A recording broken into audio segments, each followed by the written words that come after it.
Welcome to How to Work a Conference to Make It Work for You. I'm Catherine Fulford from the University of Hawaii, and with me is Adam Tanare Jr., my design assistant. This is a 5-part series, and today we're covering Part 2, Intro to Slideshows. In this piece, we'll cover prepare your presentation, add surprises, presentation content, your insights, trust and believability, and silent messages. Prepare your presentation. A good, well-planned visual presentation is never out of style. Moving from paper to bullet points is the hardest part of the job. So use your word processing program and make a duplicate of your paper. Then go through your paper and erase everything that's not a bullet point. And then you come up with exactly what you need. You can cut that and paste it right into your presentation. So once you have the words down, then you can go back and revise and figure out where everything goes in the presentation. You can repurpose slides that you've used before or that your colleagues have to describe your organization. And in addition, you can repurpose pictures that you have and graphics that you find in other places. Next, you want to create exciting transitions for your slides. A good way to do this is to utilize various animations, find attention grabbers, use graphics, use illustrations, and especially use photos. You can find free copies of these on the web. Next, once you have all the content and all the graphics, is to go through and fine-tune and polish. You want to make sure to check your timing and get feedback from a friend. So ask someone to watch and review for you to see how the presentation goes. Add surprises. Find ways to gain their attention.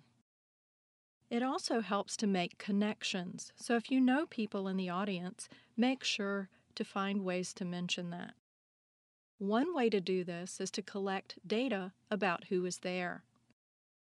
My husband suggested once, and it was a great idea, is to have a drawing at the end with a prize.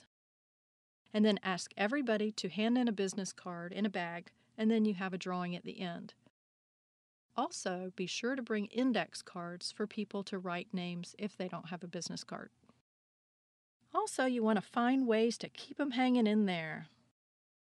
A friend of mine had a presentation at the very last day, the very last session, and she wasn't sure how in the world she was going to get them to stay.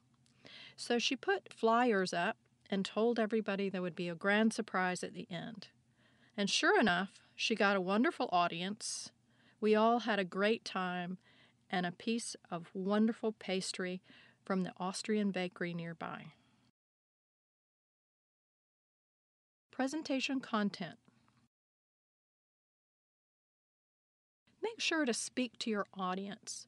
Discuss what's interesting to them. Also set the context and be human. Use interesting, relevant, and appropriate images, or use some videos if possible. You can even find things that are relevant on the web to use. One thing to do is avoid lengthy literature reviews. They're more interested in your work than what's in the literature. So in your presentation, first you'll describe your purpose, then highlight your literature review or conceptual framework, provide your research questions, discuss your data collection, show your instruments or materials, visualize your results with nice charts and graphs, then summarize your key results with bullet points. You can supply the implications and conclusions, and then talk about unanswered questions and ideas for future research. Your insights.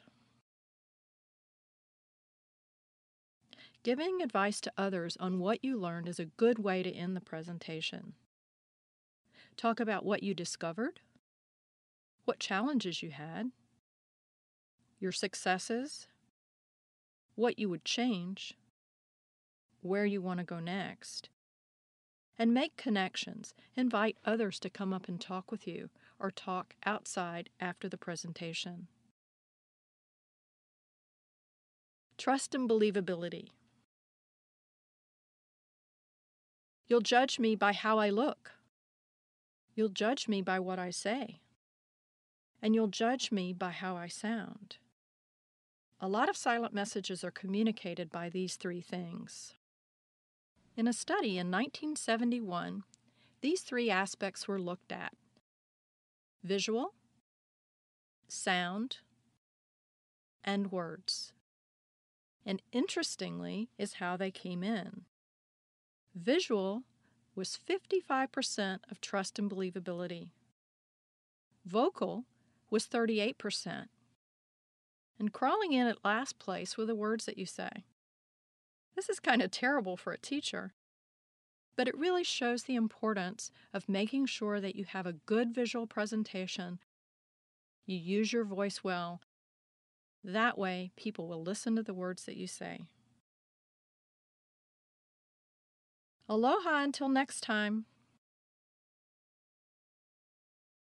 Next time will be Guidelines to Visuals 101.